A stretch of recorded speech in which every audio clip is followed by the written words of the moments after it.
Hello everyone, welcome to What's Education. Today we will discuss on principle of reversibility. देखो principle of reversibility क्या है। अगर कोई refracted ray है और उस रिफ्रैक्टेड रे के पाथ में अगर हम किसी प्लेन मिरर को प्लेस कर रहे हैं और जो रिफ्रैक्टेड रे है वो उस प्लेन मिरर पे नॉर्मली फॉल कर रही है, तो वो क्या करेगी, जिस पाथ से वो आ रही है उसी पाथ को रिट्रेस कर लेगी। मींस उसी जिस पाथ से वो आ रही है उसी पाथ पे क्या कर जाएगी, वो रिफ्लेक्ट बैक कर जाएगी। इसे हम कहते हैं प्रिंसिपल ऑफ रिवर्सिबिलिटी। देखो किस तरह से, if a mirror is placed in the way of refracted ray such that it falls normally on the mirror. जो रिफ्रैक्टेड रे है वो कैसे फॉल कर रही है प्लेन मिरर पे, नॉर्मली फॉल करेगी अगर, then the ray retraces its path. तो जो वो रे है वो कौन सा पाथ फॉलो करेगी, वो रिट्रेस करेगी अपने उसी पाथ पे जिस पाथ से क्या किया उसने, फॉल किया है प्लेन मिरर पे। जिस पाथ से वो आई है उसी पाथ से क्या करेगी, वो वापिस रिफ्लेक्ट बैक हो जाएगी।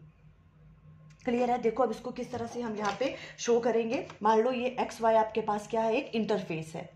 इंटरफेस क्या होता है, जो दो मीडियम को क्या करता है, सेपरेट करता है। ये वाला मीडियम मान लेंगे ये रेयर मीडियम है, इसका रिफ्रैक्टिव इंडेक्स μ1 है, और ये वाला मीडियम कौन सा है, डेंसर मीडियम है, और इसका रिफ्रैक्टिव इंडेक्स क्या है, μ2 है। क्लियर है। ओके अब देखो, अगर रे ऑफ आपके पास इंसिडेंट रे इस तरह से फॉल कर रही है, मान लो यहाँ पे ये आपके पास क्या है, इंसिडेंट रे, ठीक है, और यहां पर हम क्या ड्रॉ करते हैं, नॉर्मल।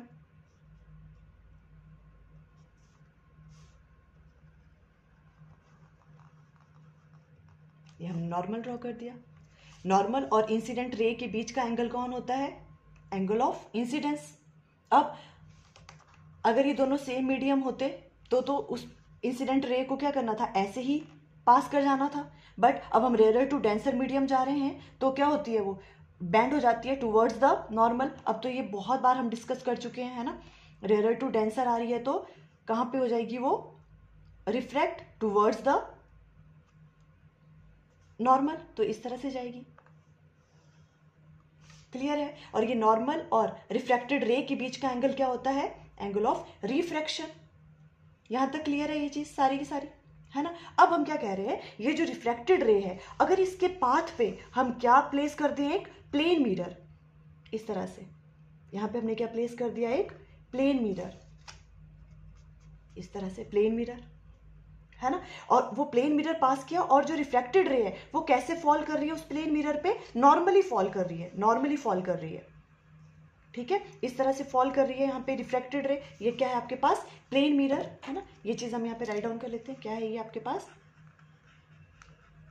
ये है प्लेन मिरर। अब यहाँ पे ये फॉल कर रही है तो क्या कहा हमने, ये जो रिफ्रैक्टेड रे है ये क्या करेगी, रिट्रेस करेगी अपना पाथ, जिस पाथ से वो आई है उसी पाथ से क्या करेगी, वो बैक हो जाएगी, रिफ्लेक्ट बैक। यहां से इस तरह से आ रही थी, इस यहाँ पे यही वाला पाथ क्या करेगी, वो फॉलो करेगी।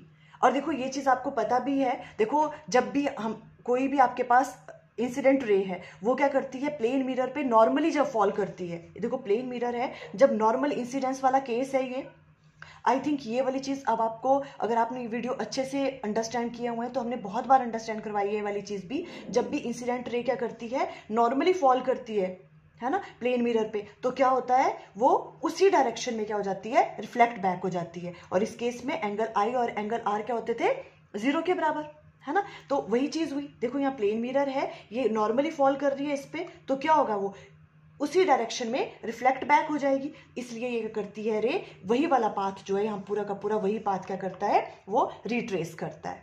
इसे हम कहते हैं प्रिंसिपल ऑफ रिवर्सिबिलिटी। क्लियर है।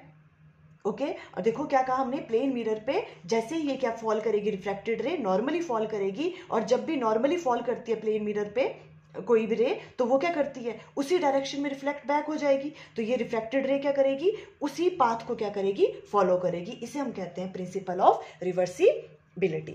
क्लियर होगी वाली चीज आपको। ओके अब देखो हम इसे कुछ नाम दे देते हैं इस तरह से। ये मान लो आपके पास ए है, और ये वाला पॉइंट मान लो आपके पास ये बी है, और ये सी पॉइंट है। हम ये पाथ फॉलो करवाएंगे इस तरह से, हमने इसलिए इसको यहाँ पे राइट डाउन कर लिया। अब हम अगर यहाँ पे स्नेल्स लॉ अप्लाई करना चाह रहे हैं, हमने लास्ट वाले लेक्चर में स्नेल्स लॉ के बारे में अंडरस्टैंड किया था। अब देखो इसे आप अच्छे से अंडरस्टैंड करो तो आपको न्यूमेरिकल प्रॉब्लम सॉल्व करने में इजी होगा। हम किस तरह से अप्लाई करेंगे स्नेल्स लॉ, है ना, वो चीज़ भी आप यहाँ पे अच्छे से अंडरस्टैंड कर सकते हो। अब अगर हम क्या करें, देखो यहाँ पे व्हेन, अगर हम पाथ कौन सा ले रहे हैं, when path is A B C, अगर हम ये वाला पाथ ले रहे हैं, ठीक है, तब हम अप्लाई करेंगे Snell's law. Apply Snell's law. देखो स्नेल्स लॉ हमने भी लास्ट वाले लेक्चर में अंडरस्टैंड किया था। स्नेल्स लॉ क्या होता है, देखो ये वाला, जैसे जिस वाले, अभी ये वाला मीडियम था, इसका रिफ्रैक्टिव इंडेक्स मान लो μ1 है और इसका क्या था μ2, इसका रिफ्रैक्टिव इंडेक्स μ1 और इसका μ2। तो कैसे हमने देखा क्या था, जहां से जिस मीडियम से लाइट एंटर कर रही है वो वाला रिफ्रैक्टिव इंडेक्स μ1, साथ में साइन ऑफ वो वाला एंगल जिस मीडियम में वो बना रहा था नॉर्मल के साथ, यहाँ पे एंगल ऑफ इंसिडेंस है ना, साइन आई इक्वल टू किसके बराबर होता था, जिस मीडियम में वो एंटर कर रहा है उसका रिफ्रैक्टिव इंडेक्स μ2 और साथ में sine of the angle, sine of R. इस तरह से अप्लाई करते थे हम, वैसा ही हम इधर करेंगे। देखो अभी हम क्या कह रहे हैं, when path is A B C, तो यहाँ पे अप्लाई करेंगे स्नेल्स लॉ। तो देखो इसका रिफ्रैक्टिव इंडेक्स कितना है, μ1, तो हम राइट डाउन करेंगे यहाँ पे μ1 और साइन ऑफ कौन सा एंगल है, साइन आई, इक्वल टू कहाँ एंटर कर रहे हैं हम, डेंसर मीडियम में, इसका रिफ्रैक्टिव इंडेक्स कितना है, μ2, उसका रिफ्रैक्टिव इंडेक्स और ये वाला एंगल, ये कौन सा है, sine R, refracted angle. Clear हो गया, इस तरह से हम राइट डाउन कर सकते हैं इसको। ओके अब देखो मैं यहाँ पे राइट डाउन कर रही हूँ ये वाली चीज। हमने क्या कहा, देखो इसी चीज को हम यहाँ पर भी राइट डाउन कर लेते हैं, μ1 साइन आई इक्वल टू किसके बराबर आ गया, μ2 साइन आर के बराबर। और इसी चीज को हम कैसे राइट डाउन कर सकते हैं, देखो sine I divided by sine R, इसको मैं इधर लेके आ गई, इक्वल टू यहाँ क्या होगा, μ2 डिवाइडेड बाय μ1, ऐसे राइट डाउन कर सकते हैं इसको। क्लियर, कोई प्रॉब्लम यहाँ पे, refractive index of second medium with respect to first medium. अब देखो यहाँ पे इसे हम इस तरह से राइट डाउन कर लेते हैं, sine I divided by sine R. इसे हम कैसे राइट डाउन करते थे, सेकंड मीडियम का refractive index with respect to first medium, तो इसे हम कैसे राइट डाउन करते थे, म्यू, यहाँ पे आता था आपके पास 2 और यहाँ पे 1, सेकंड मीडियम का refractive index with respect to first medium, है ना। ये चीज आपको राइट डाउन करना आनी चाहिए, अब किस तरह से राइट डाउन करते हैं यहाँ पे, ठीक है। इसका मतलब क्या होता है, 1μ2 का refractive index of second medium with respect to first medium, इसे आप फर्स्ट का नाम दे दो। क्लियर, हमने यहाँ पे स्नेल्स लॉ अप्लाई किया, अंडरस्टैंड हुआ। अब हम कौन सा पाथ लेंगे, अब हम प्रिंसिपल ऑफ रिवर्सिबिलिटी कर रहे हैं ना, तो हम अब ये वाला पाथ लेंगे CBA, फिर भी हम स्नेल्स लॉ अप्लाई करेंगे, फिर देखते हैं हमारे पास क्या रिलेशन, हम एक रिलेशन फाइंड आउट करेंगे। देखो अब हम कौन सा ले रहे हैं पाथ, व्हेन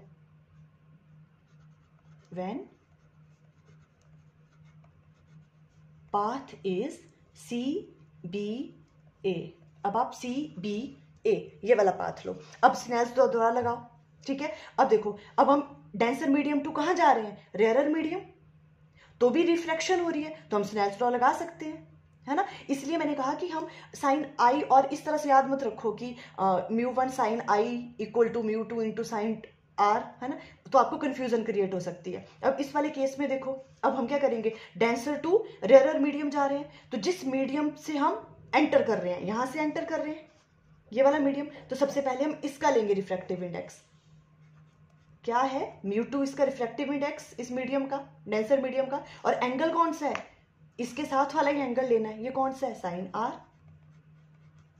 क्लियर, अब किस मीडियम में एंटर कर रहे हैं, रेयरर मीडियम में, तो उसका रिफ्रैक्टिव इंडेक्स क्या है, μ1 और एंगल साइन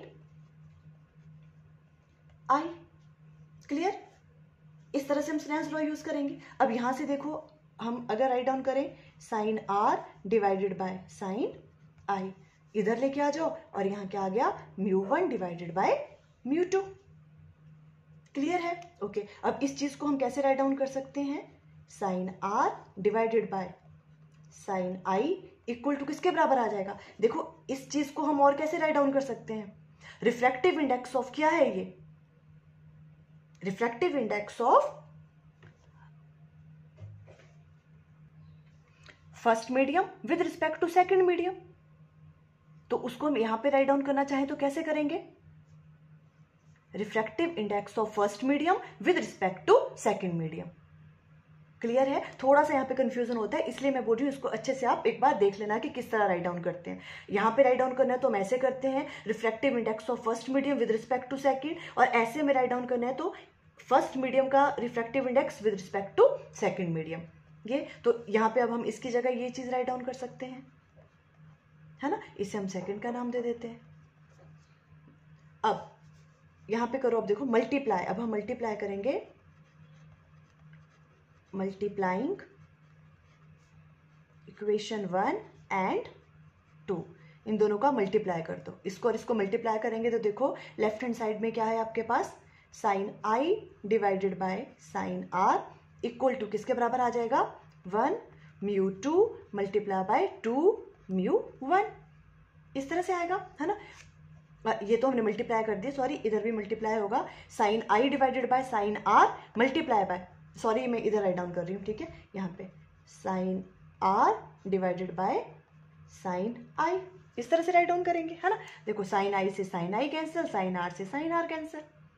यहाँ पे क्या आ गया आपके पास? 1 इक्वल टू किसके बराबर? 1 म्यू 2 मल्टीप्लाई बाय 2 म्यू 1। इस तरह से राइट डाउन कर लेंगे। क्लियर? ओके, अब यहां से हम क्या चीज राइट डाउन कर सकते हैं? देखो 1 म्यू 2 इक्वल टू किसके बराबर आ रहा है? 1 डिवाइडेड बाय 2 म्यू 1।